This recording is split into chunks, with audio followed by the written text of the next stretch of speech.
How's it going, everybody? Welcome back to the channel. Today I want to talk to you guys a little bit about your heating choices when building a house. Now these can go with remodeling a house too. There's a little bit of different stuff involved with that, but we're gonna stick with building a house and how to choose how to heat your place. So a quick little edit and interjection here. So in this video, I will explain all the different heating choices and a little bit about the distribution. So when designing a house, you need to, I think the most important part is figure out how you want to experience your heat. What distribution system do you want? And then you work from there. You start adding things on. How do you want to accomplish that? What are your resources? What is your budget? But one of the things that this video is going to explain are your choices, are your options. And knowing is half the battle. Most people don't know all their choices. And so it could help put the puzzle pieces together here. If you know a little bit about what you want for a distribution system, and you could start working backwards or start working around that and build your heating system and start putting these puzzle pieces together. But yeah, I believe that one of the first ways to do that is have knowledge on every option out there and write them all down and start checking things off the list and raising things on the list that are becoming priority, and then hopefully narrowing it down to one system, one source, one distribution, and then also in this video we'll talk about redundancies a little bit. So you don't have to stick with one system. You can have one main system and also have redundancies. So the point of this video is to educate you on the choices that are out there so you can go out and start figuring out which one is right for you. Enjoy the video. So a little bit about my background and my experience with heating and cooling stuff. So right now in this house, I have 2 natural gas furnaces. I have an electric resistive heater. We've got a Fireplace running right now. I've had a air source heat pump in this house. And I've dealt with several different types of fireplaces, oil burners, and wood sheds, everything like that, outdoor wood boilers. So I've had quite a bit of experience with a lot of that stuff. I went to school for renewable energy. I've worked in the solar field. I've installed lots of different types of solar system. I've worked on off-grid houses and worked around hydrogen. So lots of different types of renewable energy and lots of different housing projects. So when you when you get down to the base of it, you have 2 different ways to heat your house. You have carbon-based and renewable energy. That's it. When it comes down to it, that's kind of the choices you're making there. So some people are making their choices based just off of that. Do I want to go with a carbon-based fuel or renewable energy? So a lot of people are just going to go with renewable energy just because. But we'll break those down a little bit further. So you've got your carbon-based fuels. You break that down into some other categories. You've got petroleum and wood. So you break the petroleum down a little bit. You've got natural gas, heating oil, and propane. Those are 3 of the major ways to heat your house with petroleum products. You break heating down with firewood or wood-based heating. So you've got your regular firewood and your pellets. And then you break that category down a little bit. You've got freestanding wood stoves, fireplaces, outdoor wood boilers, and indoor wood boilers. So there's a few options there. And then as for the renewable side, the stuff that's all renewable, you have solar PV, so photovoltaic, solar electric. You have solar thermal, which are glass vacuum tubes that are put underneath the vacuum. The sun hits them, they basically magnify the tube, they heat up a copper rod, and then some water ends up heating a bulb at the end of those rods, and water passes through and it transfers that heat into the water.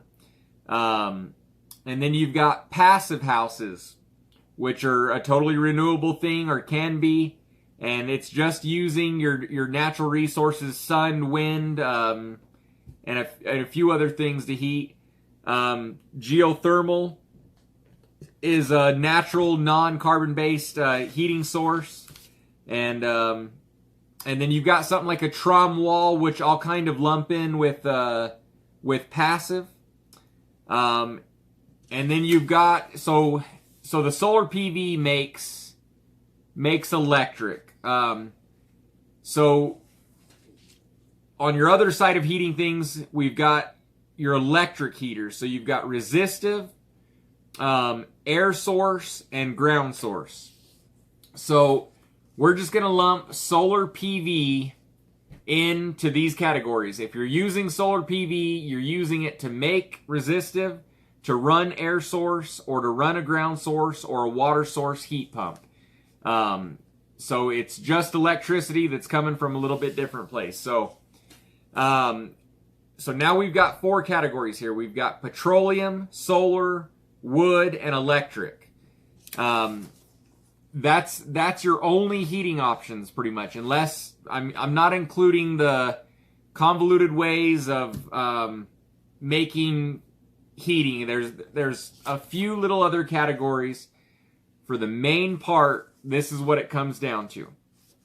So the other side of this is your distribution units.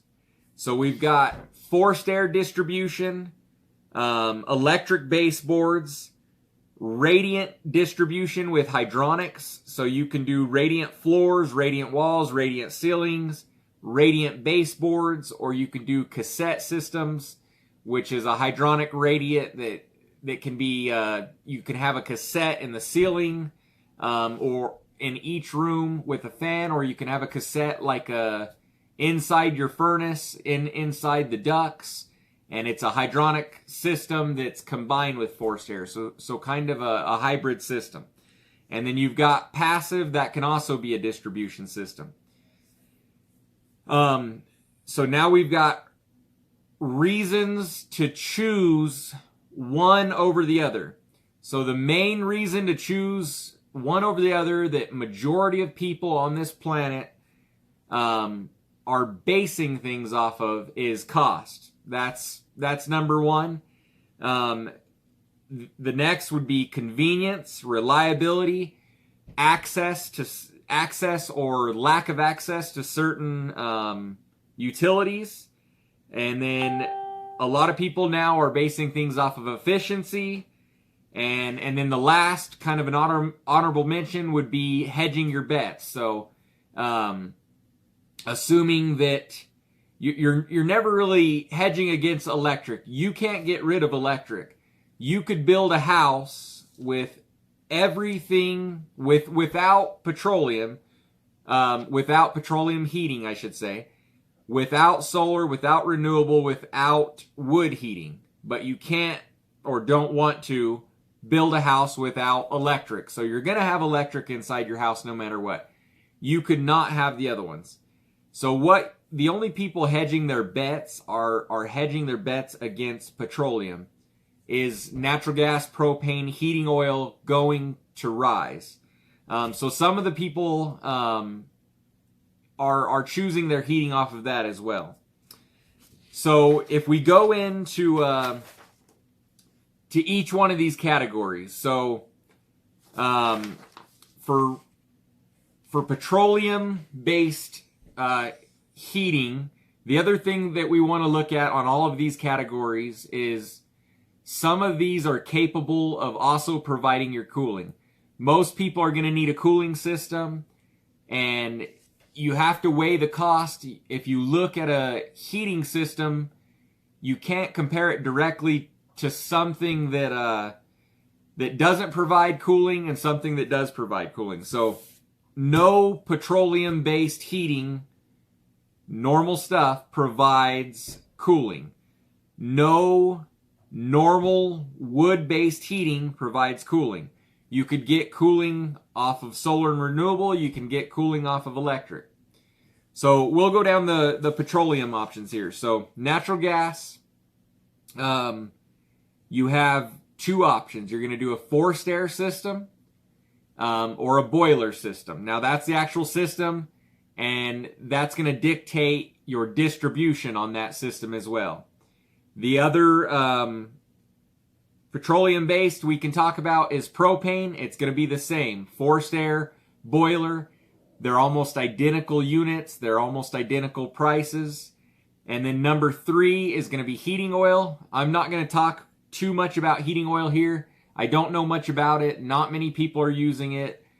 Really popular in Canada, but I just don't have any experience with it. And majority of people in the nation don't even know about it, honestly.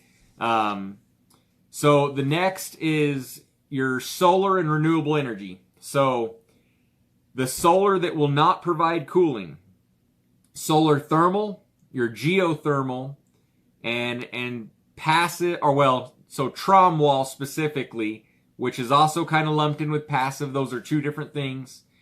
But a trom wall is a big glass wall that the sun is shining in, and it's giving an air space and heating up a concrete or block wall.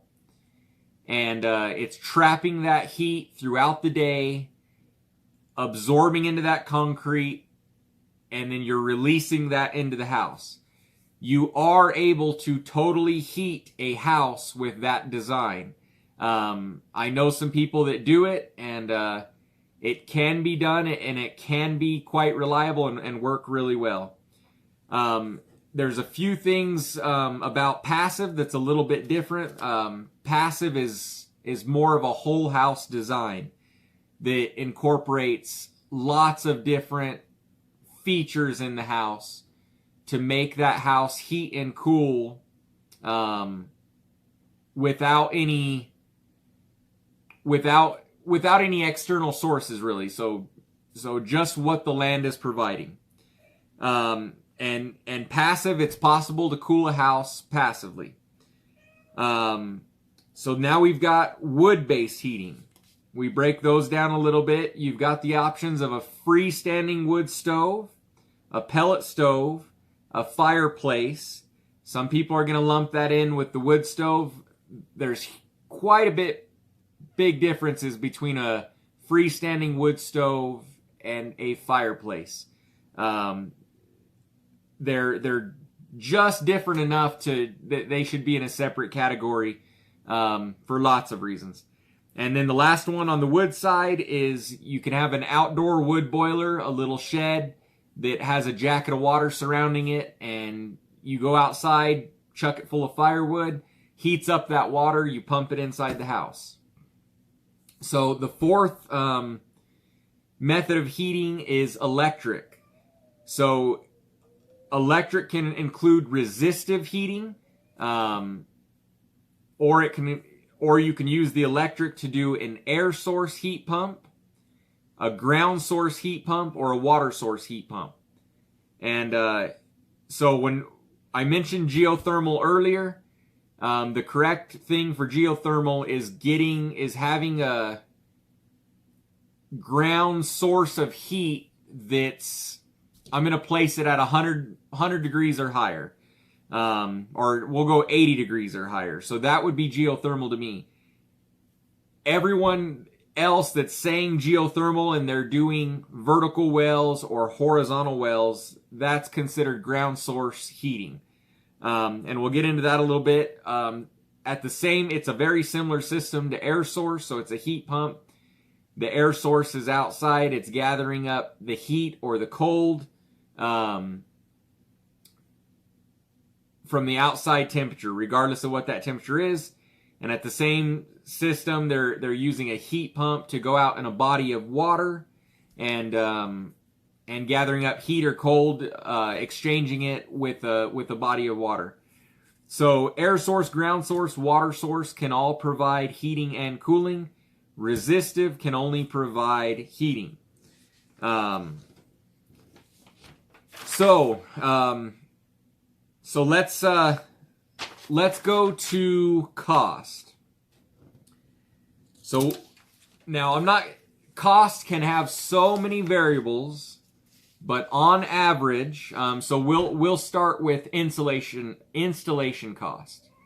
So passive is for sure the highest thing to accomplish on average out of these choices. It's going to require an architect and an engineer. It's going to require someone that builds passive houses and has experience in them. There's very few people. Your average person cannot do this. If sometimes they try it and it's not the same. It's like, I'm a mechanic for a living. It's like me trying to hand build a Ferrari. I get the idea. I'm just not going to accomplish it and with the same results. So the house is going to have to be designed, and a lot of it is you're going to spend a lot of money on windows, insulation, design, insulation, and design. So a few other little features there. It ends up adding a lot to the cost. A lot of these houses, $350 to $750 a square foot. So the next most expensive would be, on average, would be ground source. You've got vertical wells or horizontal wells. Vertical wells, usually a little bit more expensive. And then the vertical wells more expensive. The horizontal wells a little bit less, but still pretty high on the list. Your next one would be water source. That's pretty high. There's a lot of installation costs and stuff there. There's a lot of design, permitting. So there's a lot that goes into water source. Next would be trom wall. There's a little bit of design. And there ends up being quite a bit of money in insulated glass, and the coatings on the glass, and the concrete or the block. And so there ends up being quite a bit that goes into a trom wall. Most people aren't going to know what those are. It's going to dictate the way your house faces, the way your house looks, and a lot of how it's designed. So the next would be solar thermal. Those can get pretty expensive. The reason they're a little bit below ground source, they're on the roof. They're usually roof mounted or ground mounted or wall mounted. So that does save a lot of cost, but the material is pretty expensive, and the same goes for the people you have to find to do that. So it's not your average person. It has to be people with experience. Usually there's an engineer involved, and so it gets a little bit costly on that stuff. The next would be air source heat pumps. A lot of your HVAC contractors are getting into that. It's really coming down on price quicker than anything. 10 years ago, it was super expensive, and it's getting really competitive right now. And remember, these are for installation costs only. So next would be wood boiler. They are a pretty expensive item. For a decent wood boiler, $7,000-$8,000. Not everybody sells them. There's a lot of states that don't even have a distributor. So there's going to be freight on something the size of a shed, and then it's pretty simple to install. Majority of people can install one. Most people haven't. So then you got insulated lines, you've got trenching, you've got permitting, and then you still have a distribution inside, and so they're right there on the list. The next is natural gas or propane boilers. Super common. So they're super, not, I don't want to say cheap, but they're super available. And every HVAC contractor's pretty much installed one. So the next would be natural gas or propane, the most common and the most available. So they're pretty easy to get installed. They're lower on the list. The next cheapest ones would be Fireplace. So like I said, that's built into the wall. You've got usually a brick, and a chimney system inside the house, a little bit of design, penetration through the roof, quite a bit different than just your normal pipe going through the roof. The next would be pellet stove, and then after that would be wood stove. So you can get a wood stove for $500 and another $1,000 in piping and how much ever to install it. That's bottom on the list for price to install. So let's go down the convenience category. For convenience, I placed passive and trom wall at the top. Now remember, we're not talking about reliability, we're not talking about cost, we're not talking about efficiency, we're just talking about convenience. Passive houses and trom walls, once they're built, once they're designed, they're there, they work, there's no maintenance, you don't notice them, it just looks like a normal house, and it heats and cools all by itself. Now remember, these are also top of the cost list, and but they are super convenient. So the next thing that I would put in the same category of convenience would be ground source heat pump, water source heat pump, air source heat pump, natural gas or propane, forced air systems. Not in any particular order on those. Those are all really similar convenience, and once they're installed, they all have really similar maintenance and similar noises. And yeah, so those are all in the same category. Next would be natural gas or propane boiler. Those require a tiny bit more maintenance, not much. Once they're there, they run an easy 20 years. If that tiny amount of maintenance is done. The next would be solar thermal. There's a little bit more maintenance involved on those, not much. And remember, this is if everything on this list is installed properly. Solar thermal can be super convenient. Put it on the roof and it heats your house. There's a few things that can make it a little inconvenient depending on your climate. But they're really not bad. There's a lot of systems out there in northern Canada in sub-zero temperatures that run reliably. And then the next lowest would be pellet stove. Pretty damn convenient. That's why they're so popular. There's very little to do, very little ashes and everything. And these new pellet stoves are just, they're pretty easy to maintain. The next on those lists would be wood stove and the wood boiler, the outdoor wood shed. So that would be the most inconvenient. I've had one all my life. They require a lot of work, a lot of maintenance, and they're super high maintenance, meaning they're super low convenience. Which one is more or less convenient? That's a argument a lot of people are willing to have.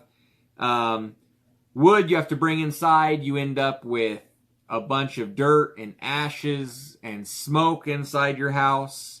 Wood boiler, you get rid of all that, but you have to walk outside in the cold to go fill that wood boiler.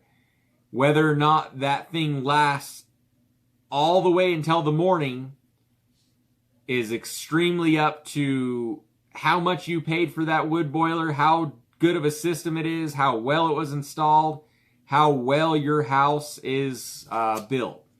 So yeah, those are the lowest on the list. And out of all those, there's only 2 of them that you got to worry about allergies and asthma. So the wood burning items.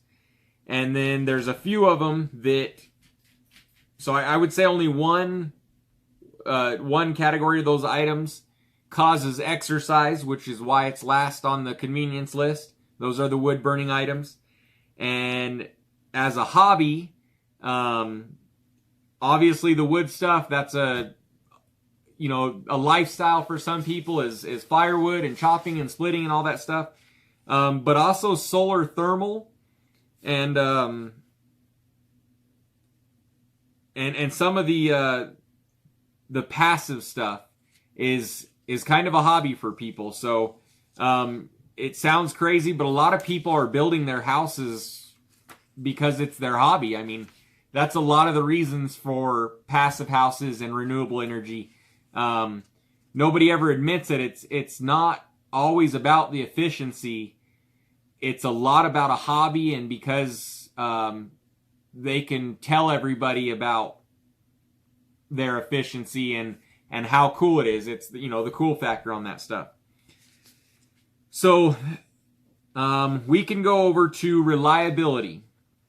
So the most reliable systems are natural gas or propane, forced air or boiler. They're both very, very reliable. Been around forever. And the ones I have in this house are from 1970.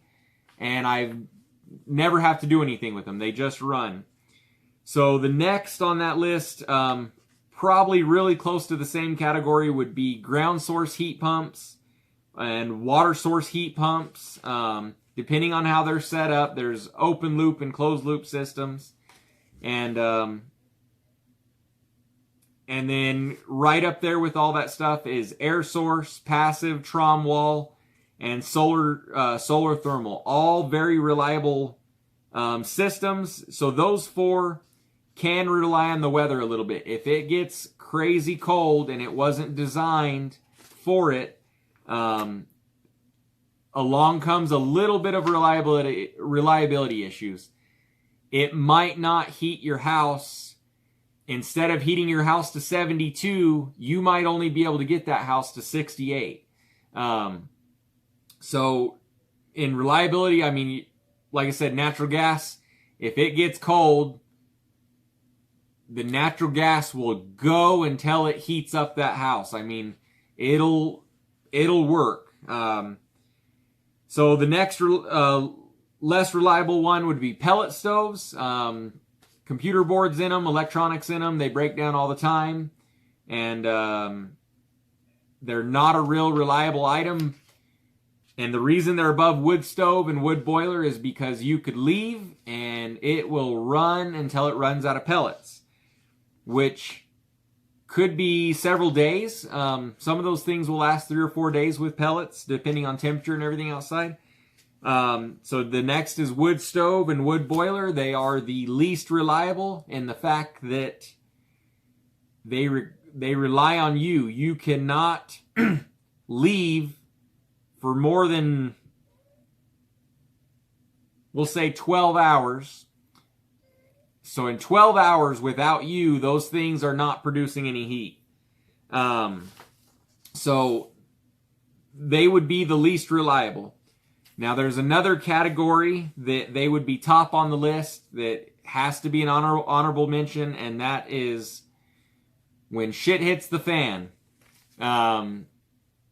Wood stove is the absolutely most reliable thing out of anything on this list. It is not going to fail. And you're probably within a mile of a tree. If you have to, you can get heat inside your house. A lot of these other things can fail. We won't go down that. That's another conversation for another day. But that's that's a really, really good reason. People in Texas just learned that. So everyone was relying on electric and natural gas. And from what I understand, some people lost both. There was issues with both of those systems, and some people got cold. And so my brother had a fireplace inside of his house, which works. You can light a fire in it. And all it ended up doing was sucking the cold air through the house, and it didn't put any heat into the house. So it was drawing all the air and creating a negative pressure inside the house. Fireplaces traditionally were made for looks and very little heat. And now they have inserts, and you can get a super good insert that's competitive with the wood stove in some ways, not always. The wood stove is still superior to the insert fireplace in a lot of ways. So let's go back to our first reason to do any of this. And that's cost. So you've got the cost of insulation. We went through all that. And now the debate comes down to cost to run per month. So a few little stats here. So we've got price per million BTUs. And that's going to be pretty comparable depending on how many BTUs your house used. So I did a heat loss analysis on actually this house. So I live in a super old, terrible house. And we were at 480,000 potential BTU loss in this house. 1,800 square foot. With the new house that I designed, I'm at 5,260 square foot. And potential heat loss is 200,000 BTU. But a lot of that is a 2,500 square foot shop with big bay doors. The house is 2,760 square foot, somewhere around there, if I did that math right. And it's only about 70,000 BTUs if it's negative 10 degrees outside. So I did a lot of these analysis on the new house. I suggest really everyone have one done. Heat loss analysis. Manual J, which is the sizing of your unit. And it's going to let you know how many, if you need a forced air furnace, you do that analysis. Most people just do the close enough. So they say it only works for horseshoes and hand grenades. Most people use it for HVAC and just oversize you. So they know that a 200,000 BTU heater is going to work. Doesn't work real good on air conditioners doing that system. They do it a lot. But so what they do is just end up putting a 200,000 BTU, and you may only need 140,000. But they know, okay, that's definitely going to do it, and it's going to shut off a little bit sooner. Few little issues with that, but not much. So cost for natural gas. The prices that I came up with are $14.74. Actually, let's do this and that might be one of the lowest. So the lowest cost per million BTUs is the heat pump systems. And so I bulked all the heat pump systems together. And on average, they're at $16.12. So a little bit on average above natural gas. And that was because the air source heat pump was a little bit higher. They're less efficient. The water source and ground source, depending on your source, are are a lot more efficient than the air source, and one can be more efficient than the other. So on the low end, you can get about $8 per million BTUs out of a heat pump system. That is almost half of the next lowest thing on the list, which is natural gas. So natural gas is $14.74 per million BTUs.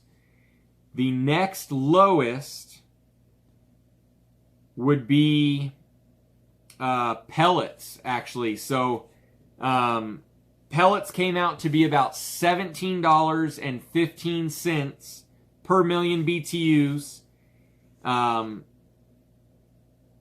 not including the going out and getting them and everything. So once those are on the porch there, and that was based off of, I think I based that off of $300 a ton, which is 8,000 BTUs per pound on those things. So the next one from that would be Firewood, and that's at $20 per million BTUs if you're paying $250 per cord. Now, Firewood has a cheat because I do it, and so does thousands and thousands of other people, that I get massive amounts for free, technically making it the cheapest heating source on the list, because I pump millions of BTUs in for $0 if I don't include my labor. So the next on the list above 20 would be heating oil, and it was $23.23 per million BTUs. That was an Alaska price because they sell the shit out of it in Alaska, and that's about as cheap as you're gonna get it there. So the next one on the list is propane, $29.96 per million BTUs. A lot of people know that propane is super expensive. The only thing on the list that is more expensive is electric resistive heating, which is at $32.24 a BTU, and that's based off of 11 cents a kilowatt, which is national average. So there's a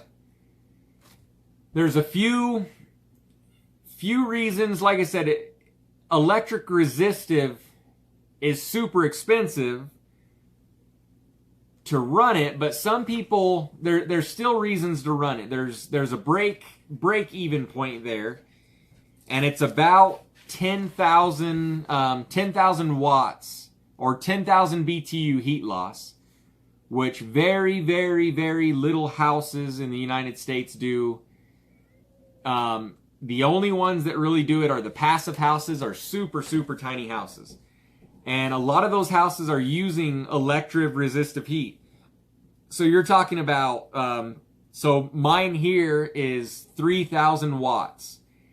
And I just use it as a backup heat. And I can take it around.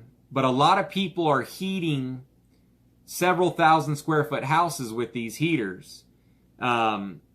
And so if you design your house to do passive, basically the house is heating itself and you're still using that as a backup. And it's super cheap. I think this heater was $200, and that's all you need is this resistive heater inside the ducts. So $200 plus a little bit of labor to install it.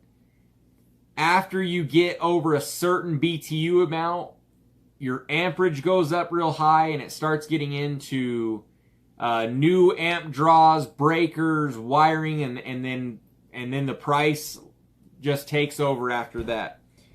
So obviously for people, some people don't have natural gas. Natural gas is super hard to beat out of everything on this list. Price to install, price per BTU, convenience. It's It's hitting top of the list on everything. It is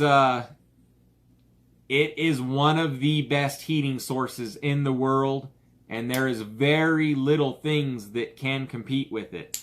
But a lot of people don't have access to it, and natural gas, or propane is right up there with it. It's super convenient. It's super cheap to install, puts out good heat and everything.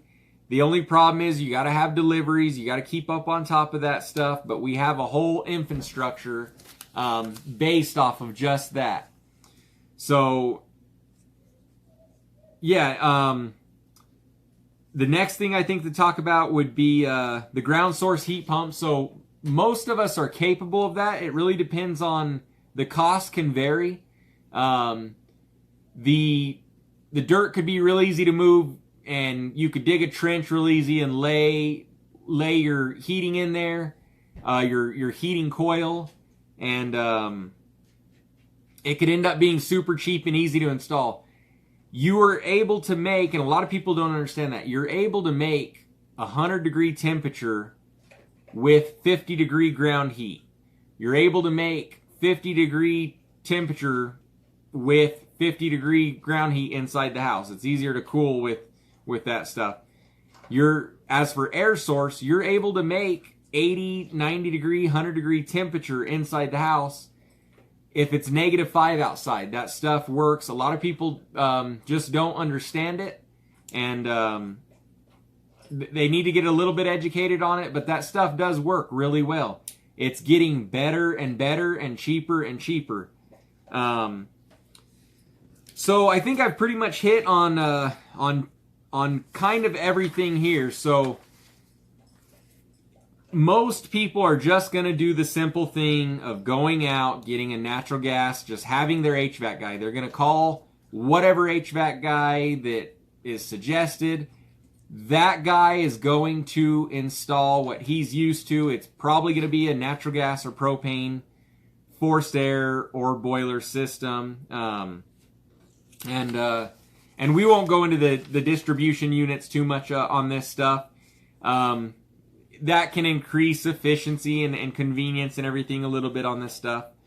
But and then some people are they're gonna want efficiency. They're gonna want to spend a little bit more and increase their budget, and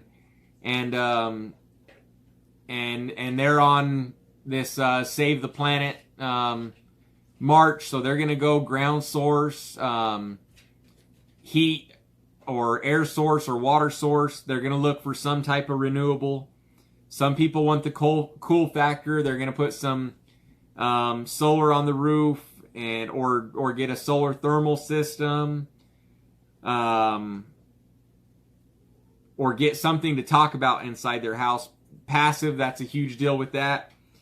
So, and then a lot of us are doomsday preppers, and we're going to do your normal system, but we're going to have backups and redundancies, which is probably a talk for another video. There's a lot of hybrid systems. There's a lot of redundancies. Solar is really good. It's a really, really, really, really good idea to have redundancies with those systems. There's a lot of different ways to do that.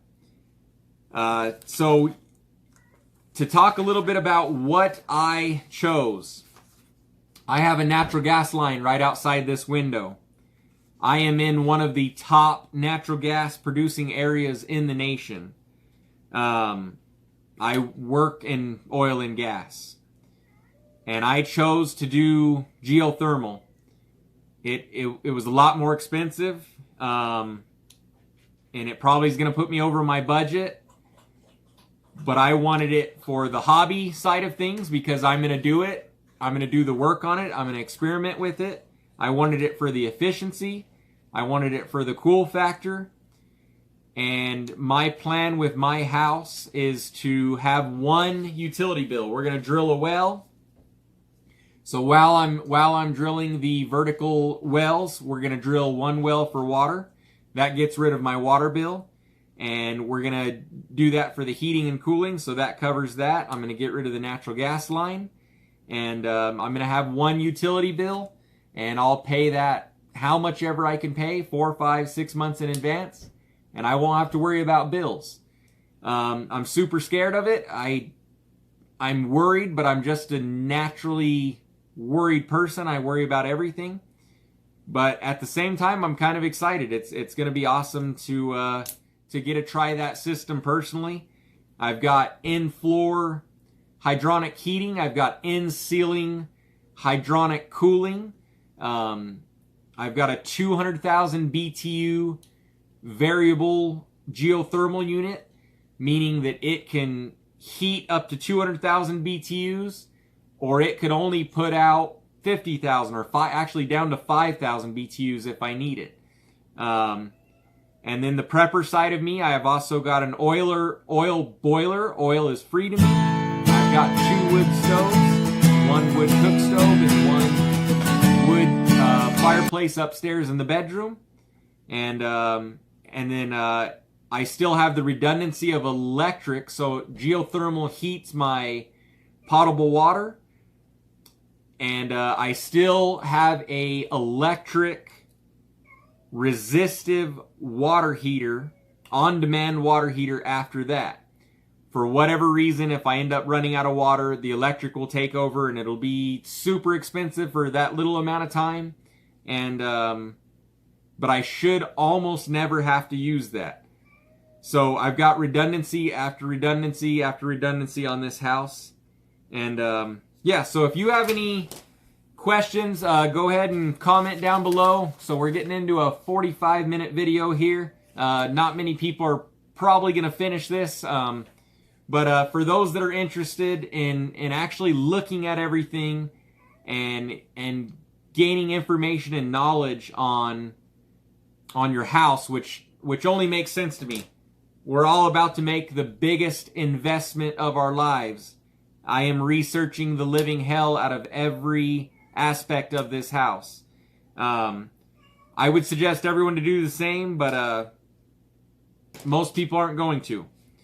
So I'm gonna go into how I designed my house, every aspect of it. I designed every square inch of this place and researched every square inch of this place and tried to make the logical decision on everything, kind of. I mean, except for the heating system may or may not be logical. But so yeah, stay tuned if you're interested. Subscribe, like this video if it gave you any good information, and if you have any questions, go ahead and ask me down below, and I'll try to answer anything I can. Thanks for watching.